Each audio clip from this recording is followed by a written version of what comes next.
안녕하세요. 김유라입니다.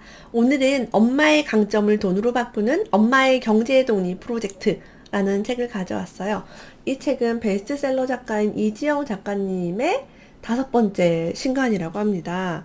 굉장히 쟁쟁하신 분들이 추천사를 많이 써주셨어요. 유수진 대표님, 김수영 작가님, 그 다음에 경제 전문 기자 정선아 기자님, 이현정 즐거운 컴퍼니 대표님, 한국영업인 협회 대표님, 김주아 대표님, 더 리서치그룹 부동산 조사 김학렬 소장님, 북극성주님, 그 다음에 텐인텐의 박범영 대표님 등등 정말 많은 분들 추천사가 있어요. 저랑은 EBS 6개월의 1000만원 모으기 프로젝트 시즌2에서 저와 함께 멘토로 활동을 했었고요. 제가 휴가를 갔다 와서 책을 이제 받아서 읽어보게 되었습니다. 평범한 직장인 투자자, 두 아이를 키우는 엄마에서 1,500만원으로 신혼생활을 시작했지만 지금은 20억 원 이상의 자산을 갖게 된 그 비결 중에 하나는 바로 이 책 안에 있는 거죠. 그래서 이 책을 읽고 제가 간단하게 리뷰를 해보도록 하겠습니다. 엄마들이 직장을 그만두는 이유는 육아를 좀 더 잘하고 싶고 집안일도 힘들고 그러니까 이제 직장을 그만두게 되는 거죠. 경력 단절되고 나서 다시 일을 시작하지 못한 이유도 집안일과 육아 때문에 못하는 경우가 많습니다. 위임하라라고 얘기하고 있어요. 시간을 확보해야 된다. 엄마가 경제적으로 경제 독립이 되려면 시간을 확보해서 그 시간에 공부를 해야 한다. 자신의 눈을 낮춰 다른 사람에게 부탁하거나 가전제품을 사서라도 과감하게 위임하도록 하자. 예를 들면 로봇 청소기라든가 건조기, 빨래 건조기 이런 것들을 사야 된다고 이야기를 합니다. 그렇게 시간을 벌어서 책을 읽거나 본인의 경력을 되살릴 수 있는 공부를 할 수 있다면 쓴 돈은 소비가 아니라 투자가 된다라고 얘기해요. 전업주부인 경우에는 그렇게 막 쓸 돈이 별로 없죠. 위임을 남한테 하고 싶어도 청소하는 분을 부르기도 좀 그렇고 어떤 가전제품 사는 것도 남편의 허락을 맡아야 될 수도 있어요. 전업주부는 어린이집에 아이들 보냈을 때 혹은 자고 나서 시간을 확보하면 좋겠죠. 아이들이 잠들고 나서 체력이 있어야 합니다. 이분은요, 아이를 키우고 직장생활 하면서 책을 여러 권을 썼잖아요. 책을 쓸 수 있었던 비결 중에 하나가 초집중을 해야 하는 일이 있을 때면 24시간 밤샘 카페에 갔대요. 토요일 저녁부터 새벽 1시, 2시까지 통으로 4시간 이상 시간을 낼 수 있어 그때 집중해서 원고 집필을 하곤 했다. 대단하죠. 이렇게 바쁜데도 시간을 내서 책을 썼습니다. 그 책이 베스트셀러가 됐죠. 경제적 자유를 누리고 싶다면 2가지를 꼭 가져가야 돼요. 첫 번째는 나 자신을 믿어줘야 한다라고 얘기합니다. 2번째는요, 명확한 목표가 있어야 한다라고 해요. 막연하게 프리랜서가 되고 싶어요, 카페를 차리고 싶어요, 농사를 지을래요 라고 말하시는 분들이 많은데 이 답변에 대해서 다시 질문을 던졌을 때 구체적인 창업 계획을 갖고 있는 분은 없었대요. 그러니까 몇 년도 몇 월까지 자본금 얼마 마련해서 어디에서 어떤 규모로 어떻게 사무실을 차리고 이런 플랜들이 없으니까 당연히 그 꿈은 실행이 되지 않는 거죠. 그래서 실행력이 중요하다라고도 함께 이야기를 하고 있습니다. 이 작가님은요, 지금까지 4권의 책을 쓰고요, 강연을 시작하면서 시간당 소득이 3자릿수를 넘어가고 있대요. 자, 이게 뭐예요? 100만원대가 넘어가는 소득을 일으키고 있다는 거죠.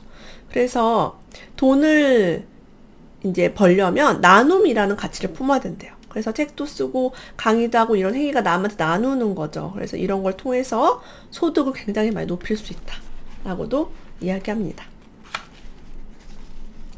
자, 그러면 우리가 퍼스널 브랜딩을 할 때 뭘 해야 될까? 어떻게 해야 남에게 차별화된 솔루션을 줄 수 있을까에 대해서 얘기합니다. 첫 단계에서는요, 자신의 삶 속에서 어떤 감정을 불러일으켰던 경험을 되살린대요. 2번째는 자신의 경험이나 지식에서 나눔으로 전환될 수 있는 걸 찾는데요. 대표적으로 책, 강의, 유튜브, SNS 이런 것들 말할 수 있겠죠. 3번째 단계에서는 차별화된 솔루션을 갖춰야 하는데요. 차별화하는 방법의 한 가지는 내가 솔루션을 주고자 하는 대상의 범위를 좁히고 축소하는 것이다. 대상이 세분화되고 구체적일수록 전문성을 인정받습니다. 지금 이 시대에는 모든 사람에게 다 할 거야 보다는 나는 뭐 20대 미혼 여성, 30대 미혼 여성 재테크를 할 거야. 이게 누구였어요? 부자언니 유수진 씨가 이렇게 브랜딩을 했었죠. 그래서 미혼 여성 위주로 이렇게 타겟을 정해라. 그래서 이 작가님은 엄마라는 타겟을 정했다고 합니다. 자, 우리가 강점 분야를 찾아야 부자 엄마가 될 수 있잖아요. 경제 독립을 할 수 있잖아요. 자, 강점 분야를 어떻게 정하느냐, 어떻게 찾느냐에 대해서 나와 있어요. 첫 번째는 주위 사람들이 했던 칭찬의 말들을 떠올려 보세요.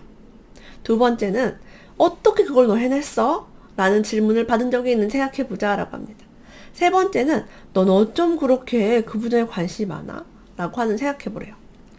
저의 경우는 저를 정말 좋아하는 친구는 이런 이야기를 해줬어요. 넌 이걸 참 잘하고 이런 부분이 너의 강점이다.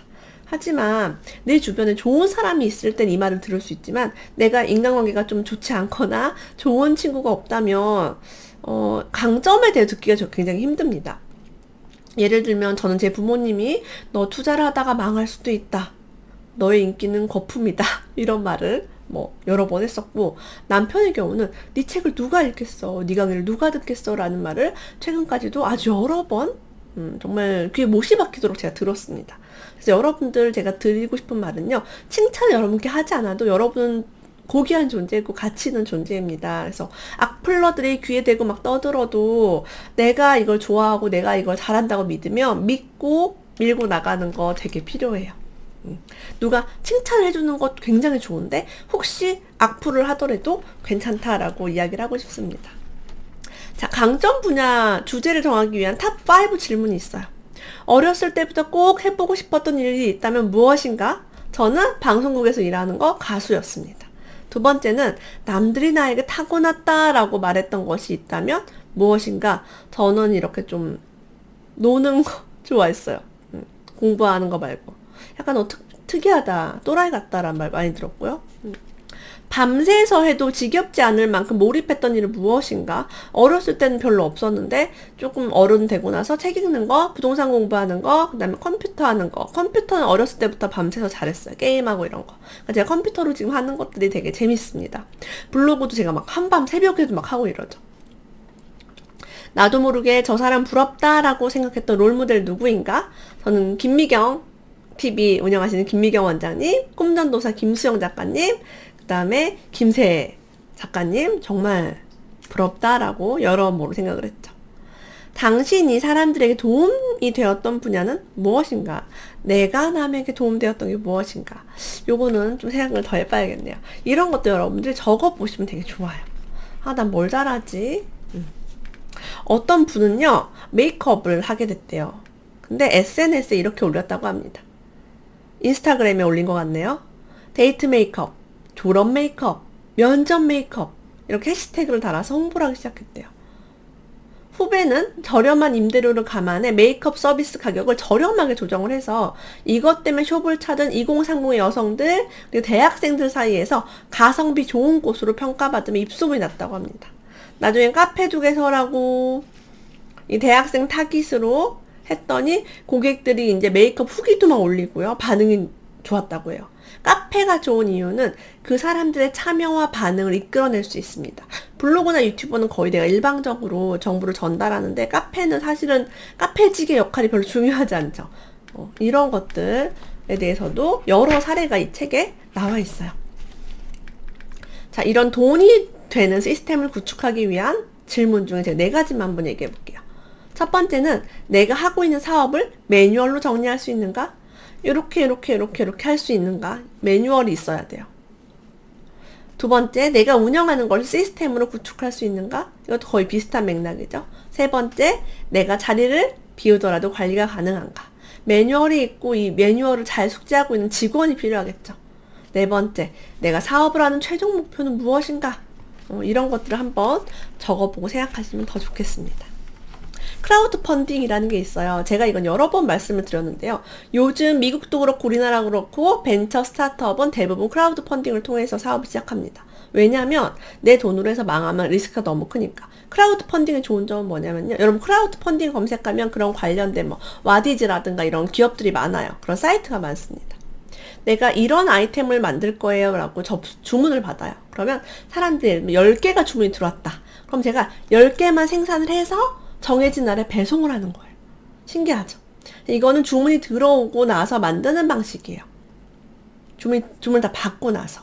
근데 내가 만약에 이번 달은 좀 바쁜데 다음 달엔 펀딩해서 뭔가를 하고 싶다. 그럼 다음 달에 하고 뭐 추석 때는 좀 쉬고 이렇게도 할 수 있는 거죠. 사이트를 열으면 뭐 하루 종일 배송할 수도 있잖아요. 오늘도 배송하고 내일도 배송하고 그 물건을 보내기 위해서 재고를 쌓아놓고 할 수 있어요. 그래서 이거를 어떤 제품을 만들거나 시작할 때 모금을 하는 방식입니다. 그래서 모금하는 사람이 전 1개 살 거예요, 2개 살 거예요. 돈을 걸어놓고 제품이 이제 나오면 가져가는 거죠. 수량이 많아지면 할인이 되기도 하고요.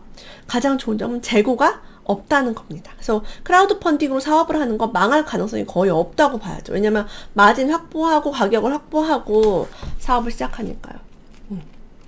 저도 해보고 싶은 마음이 있어요. 제조업 쪽으로요. 자, 롤모델을 벤치마킹 할 때 우리가 누구나 롤모델을 가지고 있습니다. 그들의 방식을 그대로 따라하려고 하지 말고 그들의 성공한 진짜 이유를 찾아보라고 해요. 저 같은 경우는 많은 분들이 저한테 와서 뭐 이런 사람이 롤모델이야, 저도 이렇게 되고 싶어요 라고 퍼스널 브랜딩 강의할 때 많이 오세요. 근데 저는 이렇게 얘기해요. 그 사람이 지금 뭘 하는지 보지 마시고요. 그 사람이 10년 전에 뭘 했는지 보세요. 우리가 해야 될 건 그거예요 라고 얘기합니다. 사람들이 그래요. 자꾸 지금만 보니까 우리가 롤모델을 벤치마킹하기 힘든 거예요. 그 사람이 10년 전에 뭘 했을까? 5년 전에 뭘 했을까? 그 사람이 블로그를 운영하고 있다면 아주 초창기 글들을 보는 거예요. 그 사람이 책을 냈다면 아주 옛날 책을 보는 거예요. 이걸 저는 많이 분석을 했고 실제 이걸 적용해서 굉장히 많은 도움이 되었습니다. 많은 엄마들이 강점을 얘기하라 그러고 이거 참 잘하네요 라고 칭찬을 하면 이렇게 말한대요. 아유 아니에요 제가 뭘. 에이 저보다 잘하는 사람이 얼마나 많은데요. 자, 우리는 겸손이 미덕이라고 배웠지만 이런 나의 강점을 자꾸 당당히 말하지 못하면 없어 보이는 거죠. 그럼 더 경력 단절을 겪게 되고 자신감과 자존감이 많이 떨어져요. 자, 보세요. 여러분 같으면 뭘 의뢰했을 때 저 잘해요 그거. 저 잘할 수 있어요. 저한테 맡겨주세요 하는 사람한테 할 거예요. 아유 저보다 잘하는 사람이 얼마나 많은데요. 아유 아니에요 전 됐어요 라고 하는 사람한테 일을 맡길 거예요. 네, 전자죠. 그래서 우리가 겸손할 필요가 이제는 없는 거예요. 여러분이 아주 잘 나가고 아주 돈이 많고 아주 유명하면 겸손해도 돼요. 근데 여러분이 아직 충분히 일을 얻지 못했고 충분히 브랜딩을 하지 못했다면 나 잘한다고 막 소문을 내고 다녀야 합니다. 자, 이 작가님은요 공감을 잘한다는 말을 자주 들었대요.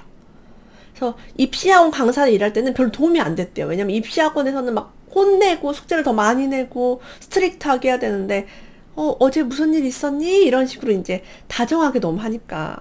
근데 통번역사로 나중에 이제 직업을 바꾸고 일을 할 때는 사람의 표정으로 감정을 읽을 수 있었대요. 책을 쓸 때도 도움이 됐다고 합니다. 그래서 이 작가님의 책이 베스트셀러가 될 수 있었던 이유가 이런 공감을 잘했기 때문이 아니었나라고 얘기해요. 이렇게 따지면 우리 엄마라는 직업은 아이들을 잘 공감할 수 있는 강점이 있는 거죠. 강점을 발견하는 또 다른 방법, 교육을 받음으로써 받을 수 있겠죠. 자, 주민센터나 문화센터를 가서 공공기관 이런 곳에 무료 세미나도 있고요. 커피 바리스타 과정을 어떤 분이 이수해서 파트타임으로 커피를 만드는 일도 하고 있다고 합니다. 주민센터나 문화센터 같은 곳에 내가 재능 기부를 할 수도 있어요. 나 이거 좀 가르치고 싶어요. 돈을 뭐 안 받고 한다고 하면 하라고 하는 사람 되게 많겠죠. 요즘은 온라인 사이트에서도 무료로 배울 수 있는 교육이 굉장히 많습니다. 자신의 강점을 발휘해서 돈을 받는 것이 가능한 수준을 넘어 당당한 정도가 되기 전까지는 수입에 연연하지 말자라고 해요. 내가 지금 이게 강점이긴 한데 내가 돈을 받거나 막 당당하게 내가 전문가라고 말할 수 있기 전까지는 수입이 좀 작아도 작은 일이라도 계속 해보라 라고 얘기합니다. 시작하는 나에게 처음부터 큰 보상이 주어지지는 않을 것이다. 초보의 시기를 견디고 작은 첫걸음을 내딛는다면 행운의 여신이 나를 따라올 것이다. 저도 처음에 강의하고 이럴 때 강의 페이가 아주 낮았고 뭔가 방송 출연료도 굉장히 낮았어요.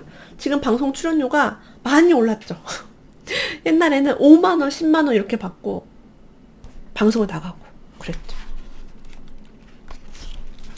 자, 온리원 브랜드가 중요하다고 합니다. 서울시 중랑구에 유명한 고양이 전문 병원이 있는데요. 원래는 종합 동물병원이었는데 2000년대 초반부터 고양이 전문 병원으로 변경했대요.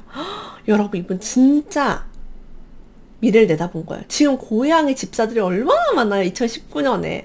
근데 무려 한 10몇 년 전에 고양이 전문 병원을 했으니까 이분은 TV 프로그램에서 고양이 전문가 1순위, 전국 각지를 다니면서 고양이 관련 세미나를 하고 있다고 합니다. 와, 대박. 햄스터 전문 병원, 이런 거 좋겠죠. 제가 햄스터 데리고 병원 간 적 있거든요. 자, 온리원 브랜딩의 원칙. 자, 잘하는, 넘버원이 아니라 온리원. 내가 잘하는 것에 하나에 집중한다라고 얘기해요. 근데 어떤 사람들은요, 이것도 했다가 저것도 했다가 저것도 너무 많이 한대요. 누구보다 열심히 사는 결과를 만들어내지 못하고 방황을 한다고 합니다. 한 가지에 집중하지 못하고 조금 해보고 포기하고, 조금 해보고 포기하고, 이렇게 바꾸는 것이 아쉽다고 얘기를 해요. 저는 이렇게 생각합니다. 힘을 너무 많이 쓰면은 오래 못해요. 그러니까 살살 하세요. 조금 해보고 살살 하고, 맥을 끊지 말고. 조금 해보고 살살 하고. 그러니까 막 온 힘을 다해서 하고 하루 종일 하고 하면은 하다가 결과가 안 나오네 포기. 근데 저는 제가 블로그도 거의 6년 정도 했었고 유튜브는 뭐 1년 안 됐지만 전 이거를 살살 해요. 이거를 아무 힘들지, 유튜브도 안 힘들고요, 블로그도 안 힘들어요. 안 힘들게 계속해요. 근데 이게 오랫동안 하니까 저희 브랜드가 되더라고요. 여러분도 강점으로 먹고 살려면 10년은 해야 된다라는 마음으로 할 수 있는 일들을 시작하면 좋겠습니다. 자, 그러면 이지영 작가님은 유튜버가 됐으면 좋겠다라는 이야기도 함께 하고 있어요. 본인도 이제 유튜브로 채널을 운영하고 계시죠. 신방골 주부라는 분이 있대요. 이분은 요리 채널이신데 김장 김치 담그는 법, 잡채가 불지 않는 황금 레시피 같은 것들은 엄청난 조회수를 기록한다고 합니다. 엄청난 조회수는 엄청난 돈을 불러일으키죠. 그래서 사실은 사적인 일상이 가장 강력한 소재가 된다라고 해요. 제가 사실은 요리 유튜버를 하려고 했었어요. 사실 저는 요리를 굉장히 좋아하고 요리를 많이 합니다. 그래서 블로그에도 많이 그동안 올렸었어요. 많은 분들이 레시피를 저에게 많이 물어보기도 했었어요. 전 돈 안 쓰고 요리 잘해요. 큰 돈 들이지 않고. 근데 저의 유튜브 첫 영상이 닭발 요리 영상이에요. 왜냐면 유명한 유튜버들이 닭발 요리를 안 했더라고요. 그래서 내가 해야겠다. 근데 막상 해보니까 편집이라든가 이런 시간이 너무 많이 걸리고 해서 포기를 했지만 저도 사실 요리 유튜버 아직도 되게 갈망하고 있어요. 친구가 보여준 어떤 어플리케이션이 있었는데 거래되는 엄청난 물품의 리스트에 놀랐대요. 그리고 자신의 거주 지역에서 가까운 거리에 있는 상품들만 따로 분류해보는 등 다양한 검색 기능이 있었대요. 요즘 이제 이걸 플랫폼이라고 합니다. 사람들을 모으게 만드는 어떤 그런 걸 얘기하는 거죠. 플랫폼이 유튜브, 인스타그램, 페이스북, 블로그, 카페 이런 것도 이제 플랫폼의 종류죠. 근데 지금 이 어플은 제가 뭔지 알아요. 당근마켓이라는 겁니다. 우리 공주님, 왕자님들 다 알고 계실 거예요. 저도 최근에 당근마켓으로 저희 집에 이제 홈스테이 선생님 오기 전에 정리를 해야 되는데 책도 팔고 오래된 장난감 안 쓰는 것들을 다 당근마켓을 통해서 팔았습니다. 뭐 하나 2,000원, 3,000원. 책도 뭐 싸게 그냥 갖다 막 팔았어요. 제가 안 보는 책들. 그래서 이런 플랫폼들을 어떻게 구축하느냐가 이제 퍼스널 브랜딩의 핵심이라고 얘기합니다. 우리 공주님, 왕자님들은 SNS 좀 잘하고 계시죠. 그래서 이 책을 통해서 경제적 자유를 꿈꾸는 엄마들이 더 많이 경제적 자유를 이루었으면 좋겠습니다. 오늘도 끝까지 함께 해주셔서 감사합니다. 다음에 또 만나요.